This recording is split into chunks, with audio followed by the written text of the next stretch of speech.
ವ್ಯಾಖ್ಯಾಮುದ್ರಾಂ ಕರಸರಸಿಜೈಃ ಪುಸ್ತಕಂ ಶಂಖಚಕ್ರೆ ಭಿನ್ನಸ್ಫಟಿಕರುಚಿರೆ ಪುಂಡರೀಕೆ ನಿಷನ್ನಃ ಅಮ್ಲಾನಶ್ರೀರಮೃತವಿಶದೈರಂಶಭಿಪ್ಲಾವಯನ್ಮಾವಿರ್ಭೂಯಾದ್ ಅನಘಮಹಿಮಾ ಮಾನಸೇ ವಾಗಧೀಶಃ. ನಮಸ್ತೆ ಪ್ರಾಣೇಶ ಪ್ರಣತವಿಭವಾಯಾವನಿಮಗಾಃ ನಮಃ ಸ್ವಾಮಿನ್ ರಾಮಪ್ರಿಯತಮ ನಮನ್ ಗುರುಗುಣ ನಮಸ್ತುಭ್ಯಂ. ಭೀಮಪ್ರಬಲತಮ ಕೃಷ್ಣೇಷ್ಟ ಭಗವನ್ ನಮಃ ಶ್ರೀಮನ್ಮಧ್ವಪ್ರದಿಶ ಸುದೃಶನ್ನೋ ಜಯ ಜಯ. ಶ್ರೀ ಗುರುಭ್ಯೋ ನಮಃ. ನಾರಾಯಣಂ ಸುರಗುರುಂ ಜಗದೇಕನಾಥಂ ಭಕ್ತಪ್ರಿಯಂ ಸಕಲಲೋಕನಮಸ್ಕೃತಂ ಚ ತ್ರೈಗುಣ್ಯವರ್ಜಿತಮಜಂ ವಿಭುಮಾದ್ಯಮೀಶಂ ವಂದೇ ಭವಕ್ರಂ ಅಮರಾಸುರಸಿದ್ಧವಂದ್ಯಂ. ನಾರಾಯಣಂ ನಮಸ್ಕೃತ್ಯ ನರಂ ಚೈವ ನರೋತ್ತಮಂ ದೇವೀಂ ಸರಸ್ವತೀಂ ವ್ಯಾಸಂ ತತೋ ಜಯಮುದೀರಯೇ. ವೇದವ್ಯಾಸರ ಮಹಾಭಾರತದ ಚಿಂತಕರಿಗೆ ವಂದನೆಗಳು. ಶಾಂತಿ ಪರ್ವದ 58ನೆಯ ಪ್ರವಚನ. ಧರ್ಮರಾಜನ ಆಶ್ರಮ ಧರ್ಮಗಳ ಬಗ್ಗೆ ಕೇಳಿದ ಪ್ರಶ್ನೆಗಳಿಗೆ ಒಂದು ನೆಲೆಯಲ್ಲಿ ಉತ್ತರವನ್ನು ಕೊಡುತ್ತಾ ಭೀಷ್ಮರು ಗಾರಸ್ಥ್ಯ ಧರ್ಮದ ಬಗ್ಗೆ ಕೆಲವು ಮಾತುಗಳನ್ನು ಉಲ್ಲೇಖ ಮಾಡ್ತಾರೆ. ಅದರ ಶ್ರೈಷ್ಠ್ಯದ ಬಗ್ಗೆ, ಅದರ ಹರವಿನ ಬಗ್ಗೆ ಕೆಲವು ಮಾತುಗಳನ್ನು ಉಲ್ಲೇಖ ಮಾಡ್ತಾರೆ. ಇವೆಲ್ಲ ಮುಂದಿನ ಎಲ್ಲ ನಿಬಂಧನಕಾರರಿಗೆಲ್ಲ ಇದು ಪರಮ ಪ್ರಮಾಣ ಅನಿಸ್ತದೆ. ತಮ್ಮ ಧರ್ಮ ಗ್ರಂಥಗಳಲ್ಲಿ ಇದನ್ನು ಈ ಜಾಡಿನಲ್ಲಿ ಮಾತುಗಳನ್ನು ತಿಳಿಸಿಕೊಡ್ತಾರೆ. ಹೀಗೆ ಗೃಹಸ್ಥ ಅಂದಾಗ ಅವರು ಓದಿಕೊಂಡು ಬರಬೇಕೆನ್ನುವುದನ್ನು ಮುಖ್ಯ ಇಟ್ಟುಕೊಂಡು, ಅಂದ್ರೆ ಬ್ರಹ್ಮಚರ್ಯದಿಂದ ಮುಂದಕ್ಕೆ ಅವನಿಗೆ ಬಡತಿ ಇದ್ದಾಗೆ. ಅಧಿತ್ಯ ವೇದಾನ್ ಕೃತ ಸರ್ವಕೃತ್ಯ ಸಂತಾನ ಉತ್ಪಾದ್ಯ ಸುಖಾನಿ ಭುಕ್ತ್ವ. ವೇದವನ್ನು ಓದಿಕೊಳ್ಳಲೇಬೇಕು. ಅವನು ಬಹುವಚನ ಆಗಿದ್ದಾನೆ. ಅವನ ಒಂದು ಪ್ರವೃತ್ತಿಯ ಒಂದು ವೇದವನ್ನು ಮಾತ್ರ, ಶಾಖೆಯನ್ನು ಮಾತ್ರ ಅಲ್ಲ ಅಂತ ಅರ್ಥ ಮಾಡಿಕೊಳ್ಳಿಕ್ಕೋಸ್ಕರ ಅನೇಕ ವೇದಗಳನ್ನು ಓದಿಕೊಂಡು ಬರಬೇಕು. ವೇದಾಂಗಗಳ, ಧರ್ಮಶಾಸ್ತ್ರಗಳ, ಪುರಾಣ ಇತಿಹಾಸಗಳ ಬಗ್ಗೆ ಆತ ಗಮನ ಕೊಡಬೇಕೆನ್ನುವ ಲೆಕ್ಕದಲ್ಲಿ ವೇದಾದೀನ್ ಎನ್ನುವ ಅರ್ಥದಲ್ಲಿ ಬಹುವಚನ ಮಾಧ್ಯರ್ಥೆ ವೇದಾನ್ ಅಂತ.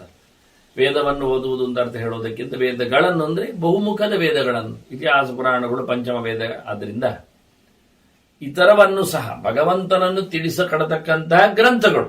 ವೇದಗಳಿಗೆ ಹೆಸರು ತಿಳಿಸಿಕೊಡುವವುಗಳು ಅಂತ ಅರ್ಥದಲ್ಲಿ, ಯಾರನ್ನು ತಿಳಿಯಬೇಕಾದವನನ್ನು, ಮತ್ತೆ ಬೇರೆ ಕಡೆಯಲ್ಲಿ ತಿಳಿಲಿಕ್ಕೆ ಆಗದಿರುವವನು ಅಂತ ಅರ್ಥ.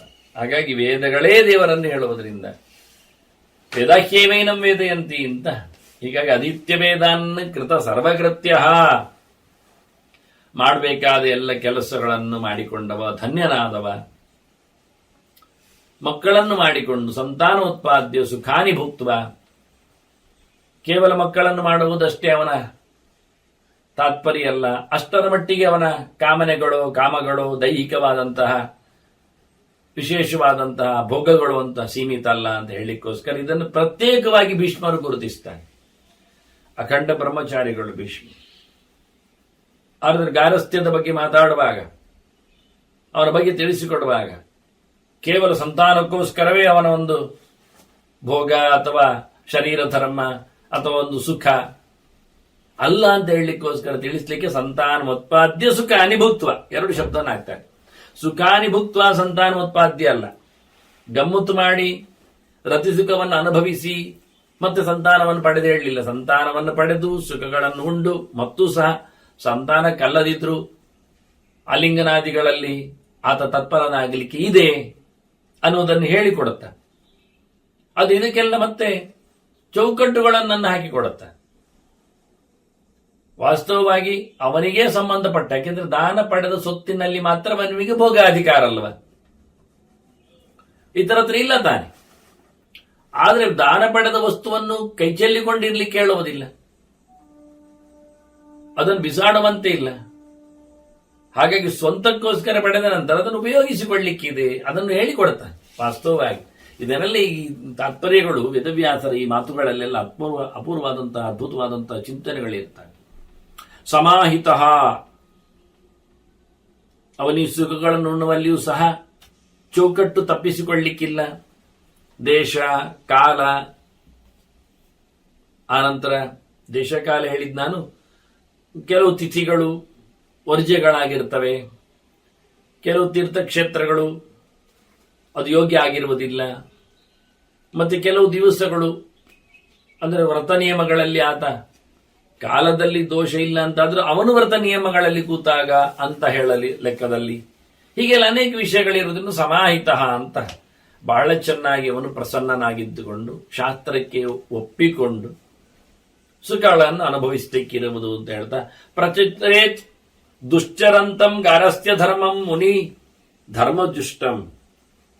ಹಾಗಾಗಿ ಈ ನೆಲೆಯಲ್ಲಿ ಆತ ಇದ್ದುಕೊಂಡು ಬಹಳ ಕಷ್ಟದಲ್ಲಿ ಆಚರಣೆ ಮಾಡುವಂತಹ ಗೃಹಸ್ಥ ಧರ್ಮವನ್ನು, ಕಷ್ಟ ಆಗ್ತದೆ, 10 ಜನರ ಮಧ್ಯೆಯಲ್ಲಿ ಇರುವಂಥದ್ದು, ಪಂಚಯಜ್ಞಗಳನ್ನು ನಡೆಸುವಂಥದ್ದು, ಮನೆಯ ವಾಳ್ತೆಯನ್ನು ನೋಡಿಕೊಳ್ಳುವಂಥದ್ದು, ಯೋಗ್ಯ ಮಾರ್ಗದಲ್ಲಿ ಸಂಪಾದನೆ ಮಾಡಿಕೊಂಡು ವಿನಿಯೋಗಿಸಿಕೊಳ್ಳುವಂಥದ್ದು, ಇವನ್ನೆಲ್ಲ ಇಟ್ಟುಕೊಂಡಾಗ ಆದ್ರಿಂದ ಇದನ್ನು ಚಂದವಾಗಿ ಚೌಕಟ್ಟಿಗೆ ಅನುಗುಣವಾಗಿ ದೇವರ ಪ್ರೀತಿಗಾಗಿ ಇದನ್ನು ನಡೆಸಿಕೊಡಬೇಕು. ಅವನು ಇದರಿಂದ ಬಹಳಷ್ಟು ಲಾಭ ಅವನಿಗೆ. ಅವನ ಕೈ ಕೆಳಗೆ 10 ಜನರು, ಕೈ ಕೆಳಗೆ ಅಂದ್ರೆ ಅವನನ್ನು ಒಪ್ಪಿಕೊಂಡು ಆಶ್ರಯಿಸಿಕೊಂಡು ಅವರೆಲ್ಲ ಬದುಕ್ತಾರೆ ಅಂದಾಗ ಅವನಿಗೊಂದು ದೊಡ್ಡ ಲಾಭ ಅಲ್ವಾ ಅದು. ಅವರು ಏನೇ ಸಹಾಯಗಳನ್ನು ಸಹಕಾರಗಳನ್ನು ಕೊಟ್ಟಿದ್ರು ಇವನಿಂದಾಗಿ ಅವರು ಬದುಕಿದ್ದಾರೆ ಎನ್ನುವುದರಿಂದ ಬಹಳ ದೊಡ್ಡ ಮಟ್ಟಿನ ಕೆಲಸ ಆಗಿದೆ ಅಂತ ಹೇಳ್ತಾರೆ. ಆದ್ರಿಂದ ಇದು ಮುನಿ ಧರ್ಮ ಜುಷ್ಟಂ, ಇದು ಸಾಮಾನ್ಯ ಅಲ್ಲ. ಋಷಿಗಳು ಈ ಧರ್ಮಗಳನ್ನು ಅನುಭವಿಸಿದ್ದಾರೆ, ತಂದಿದ್ದಾರೆ. ವಿಶ್ವಾಮಿತ್ರಾದಿಗಳಾಗಲಿ ಇವರೆಲ್ಲರೂ ಸಹ, ಯಾಜ್ಞವಲ್ಕ್ಯಾದಿಗಳಾಗಲಿ ಅತ್ಯಂತ ಎತ್ತರದ ವೇದಾಂತಿಗಳಾಗಿದ್ದುಕೊಂಡು ಭಗವಂತನ ದರ್ಶನದಲ್ಲಿ ದೇವಲೋಕಗಳಲ್ಲಿ ಹೋಗಿ ಬರ್ತಾ ಇರುವವರು, ಮನುಷ್ಯರಿಗೂ ಮತ್ತು ದೇವತೆಗಳಿಗೂ ಮಾಧ್ಯಮರಾಗಿರುವವರು ಋಷಿಗಳು. ಇವರೆಲ್ಲ ಗೃಹಸ್ಥರೇ ಆಗಿದ್ದಾರಲ್ಲ. ಒಂದೊಮ್ಮೆ ಹೆಂಡತಿಯ ಸಹವಾಸ ಎನ್ನುವುದು ಅಥವಾ ಹೆಣ್ಣಿನ ಭೋಗ ಎನ್ನುವುದು ಅದು ದುಷ್ಟ, ತ್ಯಾಜ್ಯ, ಹೇಯ ಅಂತಾಗಿದ್ರೆ, ಋಷಿಗಳು ದೇವರ ಹತ್ತಿರದಲ್ಲಿ ಹೆಚ್ಚಿನ ಜ್ಞಾನ ಸಂಪಾದನೆ ಮಾಡಿದವರು ಎಲ್ಲರೂ ಸನ್ಯಾಸಿಗಳಾಗಿ ಇರಬೇಕಿತ್ತು. ಇಲ್ಲ ಅಂದ್ರೆ ಅವರು ಅದಕ್ಕೋಸ್ಕರ ಬ್ರಹ್ಮಾದ್ಯಾಹ ಯಾಜ್ಞವಲ್ಕ್ಯಾದ್ಯಾಹ ಮುಚ್ಚಂತೆ ಸ್ತ್ರೀ ಸಹಾಯಿನಃ ಅಂತ ಆಚಾರ್ಯ ಮಧ್ವರು ಹೇಳಿದ ಹಾಗೆ ದೇವತೆಗಳಿಗೂ ಮಡದಿಯರಿದ್ದಾರೆ. ದೇವ ಸಜಾಯಾಹ ಮುಚ್ಚಂತೆ, ಹೆಂಡತಿಯರ ಸಹಿತದಲ್ಲೇ ಅವರಿಗೆ ಮೋಕ್ಷದ ವ್ಯವಸ್ಥೆ, ಅಧಿಕಾರಗಳು, ಸಾಧನಗಳು, ಚಿಂತನೆಗಳು. ಅವರು ನಿಯತವತ್ತೇಕರು ಮತ್ತೆ. ಹಾಗಾಗಿ ಈ ರೀತಿಯಾಗಿ ಅತ್ಯಂತ ಪ್ರಶಸ್ತವಾದ ವಿಶೇಷವಾದ ತಪಸ್ಸು ಮುಂತಾದವುಗಳಲ್ಲಿ ನೆಲೆಗೊಂಡವರು ಋಷಿಗಳು. ಅವರು ಮಡದಿಯರ ಜೊತೆಯಲ್ಲಿ ಸುಖಾನುಭವಿಗಳು ಆಗಿದ್ರು ಅಂತ ಹೇಳಿಕೋಸ್ಕರ ಮುನಿಧರ್ಮಜುಷ್ಟಂ ಗಾರಸ್ಥ್ಯ ಧರ್ಮಂ ಅಂತ ಬಹಳ ಚೆನ್ನಾಗಿ ಹೇಳುತ್ತೆ. ಅದಕ್ಕೋಸ್ಕರ ಹೇಳುವಂಥದ್ದು ಇವನ ಚೌಕಟ್ಟಿನ ಬಗ್ಗೆ ಕೆಲವು ಮಾತುಗಳು. ಸ್ವದಾರ ತುಷ್ಟ ಋತುಕಾಲ ಗಾಮಿ ನಿಯೋಗ ಸೇವಿ ನಶಟಃ ನಜಿಹ್ಮಃ. ಹೇಳಬೇಕಾಗತ್ತೆ ಕೆಲವೊಮ್ಮೆ. ಊಟ ಮಾಡುವಾಗ ಇನ್ನೊಬ್ಬರದ್ದು ತಟ್ಟೆ ಇದ್ದು ತೆಗಿಬೇಡ ಹೇಳಿಕೊಂಡಾಗೆ, ಮತ್ತೊಬ್ಬರಿಗೆ ಸಿಗಬೇಕಾದ ಅಥವಾ ಅವರ ತುತ್ತಿಗೆ ಅನುಕೂಲವಾಗಿರುವಾಗ ಈತ ಅವನನ್ನು ಕೊಡುವಂತಹ ಕಥೆ ಅಂತ ಹೇಳಿದಾಗೆ, ಮೋಸ ಮಾಡದೆ, ಕಪಟ ಇಲ್ಲದೆ, ಯಾವುದೋ ಒಂದು ಹೆಳೆಗಾಗಿ ಅಲ್ಲದೆ ಈ ಧರ್ಮವನ್ನು, ಗಾರಸ್ಥ್ಯವನ್ನು ಅನುಭವಿಸಬೇಕು. ನಿರ್ದುಷ್ಟವಾಗಿ ತನ್ನ ಮಡದಿಯಲ್ಲಿ ತಾನು ಪಡೆದ, ದಾನ ಪಡೆದ, ತಾನು ನಿಂತುಕೊಂಡ ಹೆಂಡತಿಯಲ್ಲಿ ಮಾತ್ರವೇ ಪ್ರೀತಿಯನ್ನು ಸಂಪಾದನೆ ಮಾಡುತ್ತಾ ಅವಳಲ್ಲಿ ಮಾತ್ರವೇ ತನ್ನ ಸುಖವನ್ನು ಕಟ್ಟಿಕೊಂಡು ಅದರಲ್ಲಿಯೂ ಸಮಯಕ್ಕನುಗುಣವಾಗಿ ಎಂದೆಂದು ಯಾವ್ಯಾವಾಗೋ ಹೇಗೇಗೋ ಅಲ್ಲ, ಅವಳ ದೈಹಿಕದ ಏನೊಂದು ಕ್ಷಮತೆ ಇದೆ ಅದನ್ನು ನೋಡಿಕೊಂಡು ಋತುವಿನ ನಂತರದಲ್ಲಿ ದುಷ್ಟವಾದಂತಹ ದಿನಗಳಲ್ಲದಿದ್ದಾಗ ಯೋಗ್ಯತೆಯನ್ನು ಬೇಕಾದಾಗೆ ಪಡೆಯುವ ನೆಲೆಯಲ್ಲಿ ಸಂತಾನದ ಅಪೇಕ್ಷೆಯಲ್ಲಿ ಕರಾರುವಾಕಾಗಿ ಹೇಳುವಾಗ ಮುಂದೆ ಬಿಚ್ಚಿ ಹೇಳುತ್ತಾನೆ. ಸಂಸ್ಕಾರ ಪ್ರಕರಣಗಳಲ್ಲೆಲ್ಲ ಭೀಷ್ಮ 6ರ ನಂತರದಲ್ಲಿನ 16 ದಿನಗಳವರೆಗಿನ ವ್ಯವಸ್ಥೆ ಋತು ಕಾಲ ಗಾಮಿ ಅಂತೇಳಿ ಹೇಳ್ತಾನೆ. ನಿಯೋಗ ಸೇವಿ ಧರ್ಮವನ್ನು ಚೆನ್ನಾಗಿಟ್ಟುಕೊಂಡು ಚೌಕಟ್ಟನ್ನು ಮೀರದೆ ಬಹಳ ಚೆನ್ನಾಗಿ ಮಿತಾಶನಃ ದೇವರತಃ ಕೃತಜ್ಞ ಸತ್ಯ ಮೃದು ಆಂಧ್ರಶಂಸಃ ಕ್ಷಮಾವಾನ್. ಅವನ ಧರ್ಮದಲ್ಲಿ ಇರಬೇಕಾದ ಇತರ ಮೌಲ್ಯಗಳು ಗುಣಗಳು ಎಷ್ಟು ಉದ್ದವೇ ಇವೆ ಅಂತ ಕೇಳಿದ್ರೆ ಮೋಸ ಮಾಡ್ಲಿಕ್ಕಿಲ್ಲ ಅಂತ ಹೇಳಿ ಆಯ್ತಲ್ಲ, ಕಪಟಕ್ಕೋಸ್ಕರ ಅಲ್ಲ ಮಾಡುವುದು ಅಂತ ತಿಳಿಸಿ ಆಯ್ತಲ್ಲ. ಕುಟಿಲತೆ ಇಲ್ಲ, ವಕ್ರತೆ ಇಲ್ಲ, ವಂಚನೆ ಇಲ್ಲ, ದಂಬಾಚಾರ ಇಲ್ಲ, ಇವನ್ನೆಲ್ಲ ಹೇಳಿಕೊಂಡವ ಗೃಹಸ್ಥನಾಗಿದ್ದುಕೊಂಡಾಗ ಅಶನದಲ್ಲಿ ಸ್ವಲ್ಪ ಕಂಟ್ರೋಲ್ ಇರಲಿ ಅಂತ ಇರ್ತೇನೆ. ಮಿತಾಶನಃ ಅಂತ, ಹಿತಮಿತವಾದ ಅಶನ ಇದೆ ಅಂತ ಹೇಳಿಕೊಂಡು ಬೇಕಾದಷ್ಟು ತಿಂದುಕೊಂಡು ರೋಗದ ಗೂಡಾಗಿಕೊಂಡು ಗಾರಸ್ಥ್ಯವೇ ವಾಕರಿಕೆ ಬರುವಂತೆ ಆಗಿಕೊಳ್ಳದೆ ಲೈಟ್ ಊಟ ಎನ್ನುವುದು ಗೃಹಸ್ಥನೇ ಹೇಳಿಸಿದ್ದು. ಬಹಳ ವಿಶೇಷ. ಅಂದ್ರೆ ಆಕ್ಟಿವ್ ಆಗಿರುತ್ತಾನೆ ಅಂತ. ಇದೊಂದು ಆರೋಗ್ಯ ಟಿಪ್ಸ್ ಅಂತ ಅನಿಸಿಕೊಳ್ಳುವ ಬೇಕಾದ್ರೆ. ಅದು ಮಿತಶಬ್ದದಿಂದ ಅವನಿಗೆ ಯೋಗ್ಯವಾಗುವಂತೆ, ಕಾಲಕ್ಕೆ ಅನುಗುಣವಾಗುವಂತೆ, ಪ್ರಮಾಣಬದ್ಧವಾಗುವಂತೆ ಎಲ್ಲ ಅರ್ಥದಲ್ಲಿ ಬರುವ ಹಾಗೆ. ಇದು ದೇವರತಃ, ದೇವರಿಗೆ ಸಮರ್ಪಿಸಿಕೊಂಡೇ ತಿನ್ನಬೇಕು. ತಾನು ಉಣ್ಣುವಾಗ ತನ್ನ ಬಾಯಿ ಚಾಪಲಕ್ಕೋಸ್ಕರ ಅಲ್ಲ, ದೇವರ ನೈವೇದ್ಯವಾಗಿ ಭಗವಂತನ ಆರಾಧನೆಯಲ್ಲಿ ಮೀಸಲಿಟ್ಟಂತೆ ಮತ್ತು ಎಲ್ಲರಿಗೂ ಕೊಡಬೇಕಾದವರಿಗೆ ಕೊಟ್ಟು ತಾನು ತಿನ್ನುವಾಗ ಚಂದವಾದಂತಹ ಹಣ್ಣು ಬಂದಿದೆ ಅಂದಾಗ ಅದನ್ನು ಬೆಳೆಸಿದವರು, ನೀರೆರೆದವರು, ನೋಡಿಕೊಂಡವರು, ಇವರನ್ನು ನೆನಪಿಸಿಕೊಂಡು ಅಂತವರಿಗೆ ಹಂಚಿಕೊಂಡು, ಅಂದ್ರೆ ಒಂದೇ ಹಣ್ಣಲ್ಲ, ಒಂದು ಮರದಲ್ಲಿ 100 ಹಣ್ಣುಗಳು ಸಿಗ್ತವೆ. ಆದಿತ ಮಿತಾಶನಃ ಅಂದದ್ದವನು ಬೇಕಾದವರಿಗೆಲ್ಲ ಅದನ್ನು ಸಮರ್ಪಿಸಿಕೊಂಡು ಕೊಟ್ಟುಕೊಂಡು ಕೃತಜ್ಞ ಸತ್ಯ ಮೃದು, ಕಠೋರವಾಗಬಾರದು, ಕ್ರೂರನಾಗಬಾರದು, ಯಾವಾಗಲೂ ಸಿಡಿಮಿಡಿಗೊಳ್ಳಬಾರದು, ಕೋಪಿಷ್ಠನಾಗಬಾರದು, ಅತ್ಯಂತ ಮೃದು ಮನಸ್ಸಿನವನಾಗಿದ್ದುಕೊಂಡು ಯಾರ ಮೇಲೂ ಹಿಂಸೆ ಮಾಡಿದ ಆನುಶಂಸಃ ನೃಶಂಸ ಮನುಷ್ಯರನ್ನು ತೊಂದರೆ ಪಡಿಸ್ತಾನೆ ಅನ್ನೋ ನೃಶಂಸ ಆಗ್ತಾನೆ. ಆನುಶಂಸ ಎಲ್ಲಿಯೂ ಯಾರಿಗೂ ತನ್ನಿಂದಾಗಿ ಅಪಚಾರ ಆಗದಂತೆ ಯಾರಾದ್ರೂ ಮಾಡಿದರೆ ಕ್ಷಮಾವಾನ್, ಅವರ ಮೇಲೆ ಅಯ್ಯೋ ಪಾಪ ಅಂತ ಅವರ ಮೇಲೆ ಕ್ಷಮಿಸುವ ಬುದ್ಧಿ. ಬ್ರಾಹ್ಮಣನ ಬ್ರಾಹ್ಮಣ್ಯದ ಗಾರಸ್ಥ್ಯದ ಪರಮಾವಧಿ ಎಲ್ಲಿ ಕೇಳಿದರೆ ಎಲ್ಲದಕ್ಕೂ ಸಹನೆ, ಕ್ಷಮೆ. ತನಗೆ ತಾನೇ ತನ್ನನ್ನೇ ಹೇಳಿಕೊಂಡಂತೆ ಕೂತ್ಕೋ ಸುಮ್ಮನಿರುವಂಥದ್ದಂತಹ ವಿಧೇಯ, ಇಂದ್ರಿಯಗಳ ನಿಗ್ರಹ, ಬೇಕಾಬಿಟ್ಟು ಇಂದ್ರಿಯಗಳು ಮಿತಾಶನವಲ್ಲೇ ಬಂದು ಹೋಗುತ್ತೆ. ಮಿತಾಶನ ಎನ್ನುವಲ್ಲಿ ಯೋಗ್ಯವಾದದ್ದನ್ನು ತಿನ್ನುವುದೊಂದು ಅರ್ಥ. ದೇವರತ ಅನ್ನೋದ್ರಿಂದ ದೇವರಿಗೆ ಕೊಡಬೇಕಾದ್ದನ್ನು ಮಾತ್ರ ಕೊಡ್ಲಿಕ್ಕೆ ಬರುತ್ತೆ. ದೇವರಿಗೆ ಕೊಡಬಾರದ್ದನ್ನು ನೀವು ತಿನ್ನುವಂತೂ ಇಲ್ಲ. ಶಾಸ್ತ್ರ ನಿಷೇಧ ಮಾಡಿದ ಪದಾರ್ಥಗಳು ಉಪಯೋಗ ಆಗುವುದಿಲ್ಲ ಅಂತ ಅರ್ಥ ಮಾಡಲಿಕ್ಕೋಸ್ಕರ ಇದೆಲ್ಲ ಚಾಪಲಗಳಿಗೆ ಬಲಿಯಾಗದೆ ಅಂತ ಹೇಳ್ತದೆ. ಅಂತಹ ಎಲ್ಲ ಇಂದ್ರಿಯಗಳ ಮೇಲೆ ಕಂಟ್ರೋಲ್, ಹತೋಟಿ, ವಿಧೇಯ, ವಿನಯಶೀಲನಾಗಿ ಯಾವ ವಿಷಯಗಳ ಬಗ್ಗೆಯೂ ಒಳ್ಳೆಯ ರೀತಿಯಿಂದ ಸ್ವೀಕಾರ ಮಾಡಲಿಕ್ಕೋಸ್ಕರ ಸೆಡೆದು ನಿಲ್ಲದೆ, ಗರ್ವ ಪಡೆದೆ, ಗೌರವ ಕೊಡುವ ಮೂಲಕ ಬದುಕಬೇಕವನು. ಕವ್ಯಾಪ್ರಮತ್ತ, ದೇವತೆಗಳ ಸೇವೆ, ಹೋಮ ಹವನ ಮಾಡ್ತಾ ಬರಬೇಕು. ಪಿತೃಗಳ ಆರಾಧನೆ, ತರ್ಪಣ, ಪಿಂಡದಾನಾದಿಗಳು ನಡೆಸ್ತಾ ಇರಬೇಕು. 96 ದಿನ ವರ್ಷದಲ್ಲಿ ಷಣ್ಣಮತಿ ಶ್ರಾದ್ದ ಅಂತ 96 ದಿನ ಇವೆ.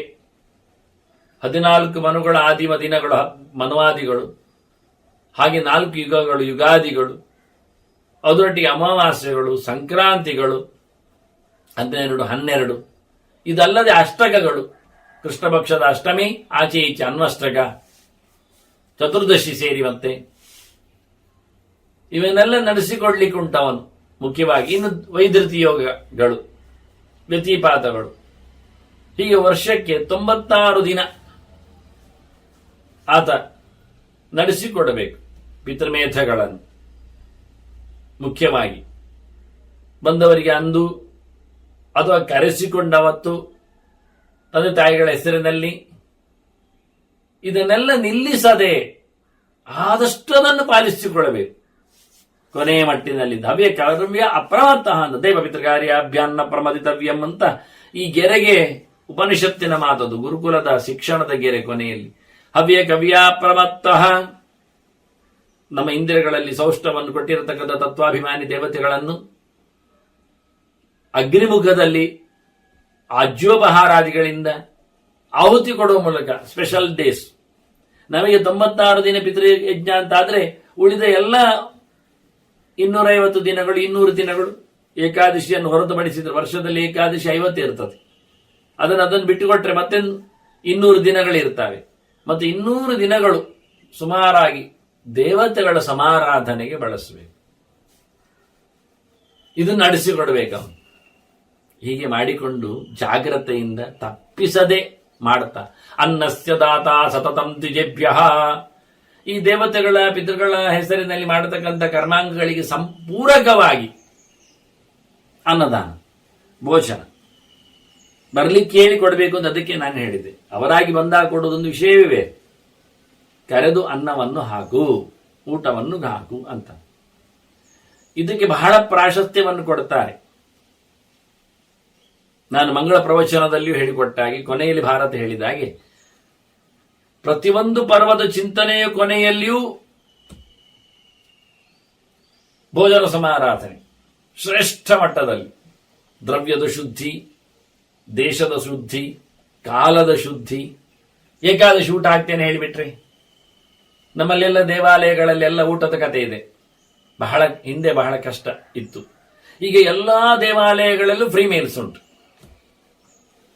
ತಿರುಪತಿ, ಧರ್ಮಸ್ಥಳ, ಹೊರನಾಡು, ಉಡುಪಿ, ಕೊಲ್ಲೂರು, ಹೀಗೆ ಹೇಳುತ್ತಾ ಹೋದರೆ ರಾಜ್ಯದಲ್ಲಿ ಎಲ್ಲೆಡೆ ನೋಡಿದರಲ್ಲಿ ನಮಗೆ ಹುಡುಕ್ಲಿಕ್ಕೆ ಬರುವ ಹಾಗೆ ಕಾಣುತ್ತದೆ.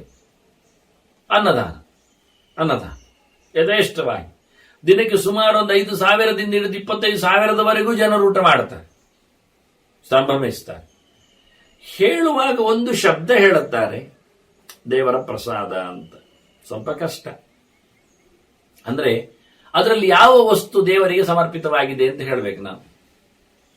ನೋಡಿಕೊಂಡಾಗ, ಮಾಡಲ್ಪಟ್ಟಾಗ ಅದನ್ನು ಅಕ್ಕಿಯಾಗಿದ್ದುಕೊಂಡು ದೇವರಿಗೆ ಸಮರ್ಪಣೆ ಮಾಡಿದ್ರೋ, ಅಥವಾ ಅಕ್ಕಿಯ ರಾಶಿಗೆ ತುಳಸಿ ಹಾಕಿ ಬಂದು ದೇವರೇ ನಿನಗೆ ಸಮರ್ಪಣೆ ಅಂತ ಹೇಳಿಕೊಂಡು ಅರ್ಚಕ ಬಂದು ಎಲ್ಲಿಯಾದರೂ, ಇನ್ನು ಅಡಿಗೆಯವರ ಹತ್ರ ಆದ್ರೂ ಹೇಳಿಕೊಂಡಿದ್ದಾರೋ ಹಾಗೆ, ಅದಕ್ಕೆ ಅನ್ನಕ್ಕೆ ಉಪಯೋಗಿಸಿಕೊಳ್ಳುವ ಅಥವಾ ಅದಕ್ಕೆ ಪಕ್ಕದಲ್ಲಿಟ್ಟುಕೊಂಡು ಉಪಯೋಗಿಸಿಕೊಳ್ಳಬೇಕಾದಂತಹ ಡಿಶಸ್ಸುಗಳು, ಸಾರು, ಹುಳಿ, ಪಾಯಸ ಅಥವಾ ಪಲ್ಯ, ಗೊಜ್ಜು ಇತ್ಯಾದಿಗಳೆಲ್ಲದರ ಬಗ್ಗೆ ಎಲ್ಲಿಯಾದರೂ ಸಮರ್ಪಣೆ ಆದದ್ದು ಭಾಗಗಳನ್ನು ನಾವು ನೋಡಬಹುದು.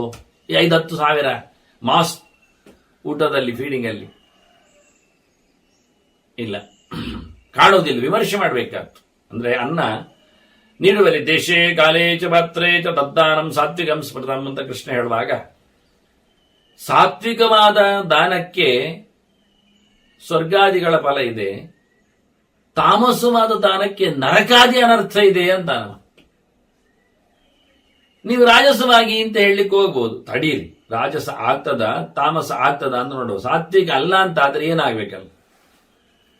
ಆದ್ರಿಂದ ದೇವರತಃ ಕೃತಜ್ಞ ಇಲ್ಲಿ ದೇವರಿಗೆ ಸಮರ್ಪಣವೇ ಆಗಲಿಲ್ಲ. ಯಾವ ಮಾಧ್ಯಮದಲ್ಲಿ ನೋಡಿಕೊಂಡ್ರು, ನೇರವಾಗಿ ಅಂಗಡಿಯಿಂದ ಮೊಸರ್ ಪ್ಯಾಕೆಟೇ ಬಂದಿರ್ತದೆ, ಪಾತ್ರೆಯೊಳಗೆ 10 ಜನ ಅದನ್ನು ಕತ್ತರಿಸಿ ಹಾಕಿ ಬಡಿಸ್ಲಿಕ್ಕೆ ತಗೊಂಡು ಹೋಗ್ತಾರೆ. ಇದರಿಂದ ಅನಿವೇದಿತವಾದ ಪದಾರ್ಥವನ್ನುಂಡ್ರೆ ಪ್ರಾಯಶ್ಚಿತ್ತಗಳನ್ನು ಮಾಡಿಕೊಳ್ಳಬೇಕು ಅಂತ ಉಂಟು. ಈಗ ನಾವು ಮಾಡುವ ದಾನದಿಂದ ಯಾರು ಪ್ರತಿಗ್ರಹಿತಿದ್ದಾನೆ, ತಿನ್ನಲು ಬಂದಿದ್ದಾನೆ, ಅವ ಸೋಲ್ತಾ ಇದ್ದಾನೆ. ನಮ್ಮ ಉದಾರತೆಯಲ್ಲಿ ಆತ ಸಿಕ್ಕಿ ಬೀಳ್ತಾ ಇದ್ದಾನೆ. ಅದಲ್ಲೇ ನನಗೆ ಸಂಬಂಧ ಇಲ್ಲ ಅಂತ ಊಟ ಮಾಡುವ ಹೇಳಬಹುದು. ಅವರು ದೇವರ ಪ್ರಸಾದ ಅಂತ ಹೇಳಿ ಕೊಟ್ಟಿದ್ದಾರೆ, ಅವರು ಮಾಡದೇ ಇದ್ದದ್ದು ಅವರಿಗೆ ಬಿಟ್ಟದ್ದು. ಅವರು ಸಮರ್ಪಣೆ ಮಾಡಿದ್ದಾರೋ, ತುಳಸಿ ಹಾಕಿದ್ದಾರೋ, ಅದನ್ನು ಮುಟ್ಟಿಕೊಂಡು ಜಪ ಮಾಡಿದ್ದಾರೋ, ಅರ್ಚಕದ್ರಲ್ಲಿ ಸೇರಿದ್ದಾನೋ, ಅದೆಲ್ಲ ನಮಗೆ ಗೊತ್ತಿಲ್ಲ ಅಂತ. ಉಣ್ಣುವವ ಬಾಯಿ ಬಿಚ್ಚಬಹುದು ಕೆಲವೊಮ್ಮೆ. ಆದ್ರೆ ನಾವೇನು ಉಣ್ಣುವವನು ಹೇಳಿದ್ದೇವ, ಇದೆಲ್ಲ ಮಾಡಿದೆ, ಹಾಗಾಗಿದೆ, ಹೀಗಾಗಿದೆ, ನೀನು ಬರದಿದ್ರು ಹೋಗು ಅಂತೇವೆ ಕೆಲವೊಮ್ಮೆ. ಆದ್ರೆ ಒಂದು ಮಾತು ನಾನು ಹೇಳಿದ್ದಲ್ಲ, ಇದು ದೇವರ ಪ್ರಸಾದ ಅಂತ ನಾವು ಅನೌನ್ಸ್ ಮಾಡ್ತೇವೆ ಕೆಲವೊಮ್ಮೆ, ಸಿಕ್ಕಿ ಬೀಳುವುದಲ್ಲಿ. ಕೆಲವೊಮ್ಮೆ ಆ ಅಡುಗೆ ಶಾಲೆಯಲ್ಲೇ ದೇವರ ಬಿಂಬ ಉಂಟು ಅಂತ ಹೇಳಿ ಸಮಾಧಾನ ಪಡ್ತಾರೆ, ಅದು ಪ್ರಯೋಜನ ಇಲ್ಲ. ದೇವರ ಬಿಂಬ ಎನ್ನುವುದು ಎಲ್ಲ ಕಂಬದಲ್ಲಿಯೂ ಇರುತ್ತೆ. ಕೆಲವೊಮ್ಮೆ ನೀವು ಸಮರ್ಪಣೆ ಎನ್ನುವ ಒಂದು ಪ್ರೋಸೆಸ್ ಉಂಟಲ್ಲ, ಅದನ್ನು ನಡೆಸಿಕೊಟ್ಟಿವ್ಯಾ? ಇಲ್ಲ, ಆಗಲಿ.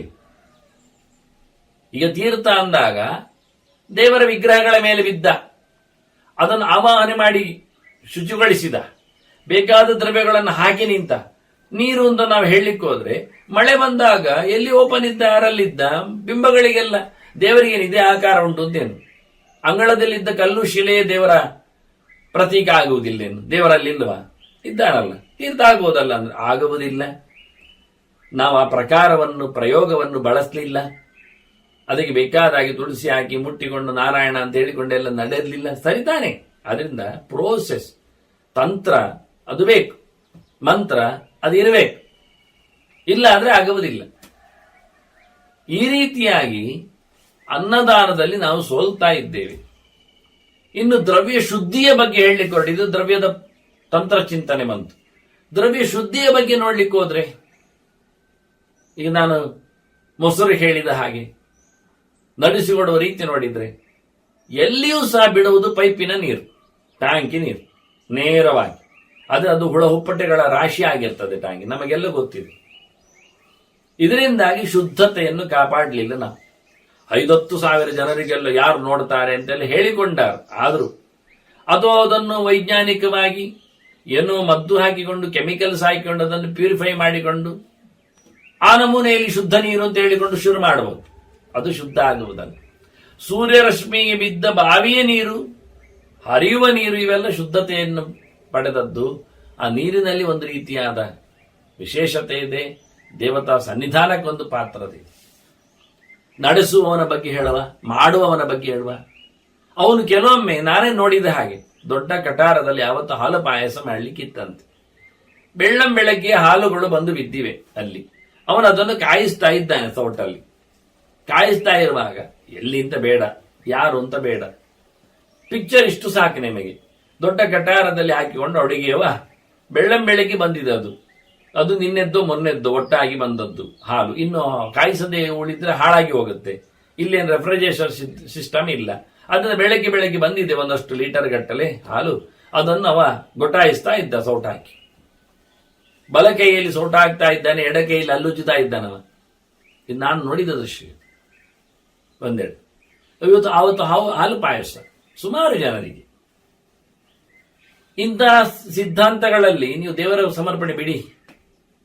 ಶುದ್ಧತೆಯನ್ನು ಕಾಪಾಡಿ ಅನ್ನುವಲ್ಲಿ ಹೇಗಿರುತ್ತದೆ? ಅವ ಹಲ್ಲುಜ್ಜುತ್ತಾ ಇದ್ದಾನೆ, ಹಾಗಾಗಿ ಹಲ್ಲುಜ್ಜುವಾಗ ಅದರ ನೀರು ಬಿದ್ದಿರಬಹುದು ಕಟಾರಕ್ಕೆ. ಇದನ್ನೆಲ್ಲ ಇಟ್ಟುಕೊಂಡು ಹೇಳ್ತಾರೆ ಅನ್ನಸ್ಯ ದಾತ ಅಂತ. ಬಹಳ ಕಷ್ಟ ಇದೆ ಅನ್ನದಾನ, ಸುಲಭ ಇಲ್ಲ. ಕಲಿಯುಗದಲ್ಲಿ ಅನ್ನದಾನದಲ್ಲಿ ಪ್ರಾಶಸ್ತ್ಯ ಇದೆ, ಬೆಲೆ ಸಿಗ್ತದೆ. ಆದರೆ ಎಲ್ಲಿ ಶುದ್ಧತೆ ಇದೆ ಅಂತಾರೆ. ದೇಶೇ ಕಾಲೇಚ ಪಾತ್ರೇಚ ಅಂತ. ನಮಗವ್ರು ಹೇಳಿ ಯಾರು? ತಿನ್ನುವವರೇನು ಚೆನ್ನಾಗಿದ್ದಾರಾ? ಅವರೇನು ಚಪ್ಪಲಿ ತೆಗೆದು ತಿಂತಾರೆ ಕೆಲವೊಮ್ಮೆ, ಅದು ಸರಿಯೇ. ಕೆಲವೆಡೆ ಅವರು ಕೈಯಲ್ಲಿ ಹಿಡಿದು ನಡೆದಾಡಿಕೊಂಡು ತಿನ್ನುವವರಿಗೆ ಇದೆಲ್ಲ ಯಾಕೆ ಅಂತ. ಏನಾದರೂ ನಾವು ಕೊಡುವುದು ಅನ್ನದಾನ ಪುಣ್ಯ ಬರಬೇಕಾದ್ರೆ ನರಕಕ್ಕೆ ಹೋಗಬಾರದು ಅಂತಾದ್ರೆ ನಾವು ಸರಿಯಾಗಿ ಕೊಡಬೇಕು. ಅವನು ಹೇಗೆ ತಿಂತಾನೆ ಅನ್ನೋ ಪ್ರಶ್ನೆ ಇಲ್ಲಿಲ್ಲ, ಹೇಗೆ ಬಂದ ಏನೋ ಪ್ರಶ್ನೆ ಅಲ್ಲ, ಅವನು ಯಾರು ಅನ್ನೋ ಪ್ರಶ್ನೆ ಅಲ್ಲ ಇಲ್ಲಿ. ಬೇಕಾದ್ರೆ ನೀವು ಪಾತ್ರದ ಆಯ್ಕೆ ಮಾಡ್ಲಿಕ್ಕೆ ನೋಡಿ. ಆಗ ನಮಗೆ ಒಂದು ಪಾತ್ರ ಆಗ್ತಾನೆ. ಯಾರು ಅಂದ್ರೆ ದೇವಳಕ್ಕೆ ಬರುವವ ದೇವರ ಭಕ್ತ ಅಂತ ಪಾತ್ರನ ಆಗ್ತಾನೆ. ಅದು ಸರಿಯಾ? ಮಧ್ಯಾಹ್ನದ ಹೊತ್ತಿನಿಗೆ ಹಸುವೆಯಲ್ಲಿ ಬಂದವ ದೇವರ ಭಕ್ತ ಅಂತ ಅರ್ಥ ಆಗ್ತಾನೆ, ಸರಿಯಾ? ಅದನ್ನ ಅವನು ದೇವರ ಭಕ್ತನಾಗಿ ಬಂದದ್ದು ಹೌದಾದ್ರೆ ನಾವು ದೇವರ ಪ್ರಸಾದ ಕೊಡುವುದರಲ್ಲಿ ಅಷ್ಟೇ ನಮಗೆ ತಾತ್ಪರ್ಯ ಇದೆ. ಅಂದ್ರೆ ಇವತ್ತು ಮಾಡತಕ್ಕಂಥ ಸಾವಿರಾರು ಜನರ ಊಟದ ಕತೆ ನೋಡುವಾಗ ನನಗೆ ಎಲ್ಲಿಯೂ ಸಹ ಪುಣ್ಯದ ದಾರಿ ಕಾಣುತ್ತಾ ಇಲ್ಲ. ನನಗೊತ್ತಿಲ್ಲ ವಿಶ್ಲೇಷಣೆ ಕತೆ ಹೇಗೆ ಅಂತ. ಇದು ಕೇವಲ ಸಿಂಪಲ್ ಕೆಲವು ಹೊರಗಿಂದ ಕಾಣುವ ವಿಷಯಗಳ ಬಗ್ಗೆ ಮಾತ್ರ ನಾನು ಹೇಳಿದೆ. ಇನ್ನಲ್ಲಿ ಬರತಕ್ಕಂತಹ ಪದಾರ್ಥಗಳ ಮೂಲಗಳು, ಅರ್ಥ ಶೌಚ, ಯಾರ ತಲೆ ಬಡದದ್ದೋ, ಯಾವ ಬಾರ್ ಅಂಗಡಿದ್ದೋ, ಇವರದ್ದೆಲ್ಲ ದುಡ್ಡು ಬಂದು ಬೀಳುವಾಗ ಮಾಡಿದ ಊಟ, ಅದು ಎಷ್ಟು ಕಷ್ಟ ಅಂತ ಇದನ್ನು ತಿಳ್ಕೊಳ್ಬೇಕಂತ. ಹಾಗಾಗಿ ಇಲ್ಲಿ ಭೀಷ್ಮರು ಹೇಳುತ್ತಾರೆ ಅಂದ ತಕ್ಷಣ ಈ ಮಹಾಭಾರತದಲ್ಲಿ ಉದ್ದಕ್ಕೆ ನೋಡುವಾಗ, ಅನೇಕ ಕಡೆ ನೋಡುವಾಗ, ಅನ್ನದಾನ ಕೊಟ್ಟಿರತಕ್ಕಂಥವರು ಪ್ರಾಶಸ್ತ್ಯವನ್ನು ಗಮನಿಸಿದಾಗ ಹೇಗೆ ಗೋದಾನದ ಬಗ್ಗೆಯೂ ಹಾಗೆ. ಗೋವು ಎನ್ನುವುದೇ ಸಿಗುವುದಿಲ್ಲ ಈಗ ನಮಗೆ. ಶುದ್ಧವಾದ ತಳಿ ಅದು ದನವಾಗಿ. ಎಷ್ಟೋ ದೇವಾಲಯಗಳಲ್ಲಿ ಗೋವುಗಳಿವೆ, ಎಲ್ಲ ಡೂಪ್ಲಿಕೇಟ್, ಎಲ್ಲ ಕ್ರಾಸ್, ದೇಸಿ ತಳಿ ಇಲ್ಲ. ಏನ್ ಮಾಡುವ ಈಗ? ಹಾಗಾಗಿ ಇವೆಲ್ಲ ವಸ್ತುಗಳೆಲ್ಲ ಅತ್ಯಂತ ದುರ್ಭರವಾಗಿ ಬಿಟ್ಟಿವೆ. ಅದನ್ನು ತಿಳ್ಕೊಂಡೇ ಅವರು ಗೋದಾನದ ಬಗ್ಗೆ, ಅನ್ನದಾನದ ಬಗ್ಗೆ ಭೀಷ್ಮರು ಬಹಳ ಶುದ್ಧವಾದಂತಹ ಚಿಂತನೆ ಕೊಟ್ಟಿದ್ದಾರೆ. ವ್ಯಾಸರು ಹೆಚ್ಚಿನ ಕಾಳಜಿಯನ್ನಿಟ್ಟಿದ್ದಾರೆ ಹೇಳುವಲ್ಲಿ. ಅನ್ನಸ್ಯ ದಾತ ಸತತಂ ದ್ವಿಜೇಭ್ಯ, ಅದು ಒಂದೆರಡು ದಿನ ಕೊಡುವುದಲ್ಲ, ವರ್ಷದಲ್ಲಿ ಒಂದು ದಿನ ಸಮಾರಾಧನೆ ಮಾಡುವುದಲ್ಲ, ನಿತ್ಯ ಕೊಡಬೇಕಾದ್ದು ಅಂತ ಹೇಳ್ತಾರೆ.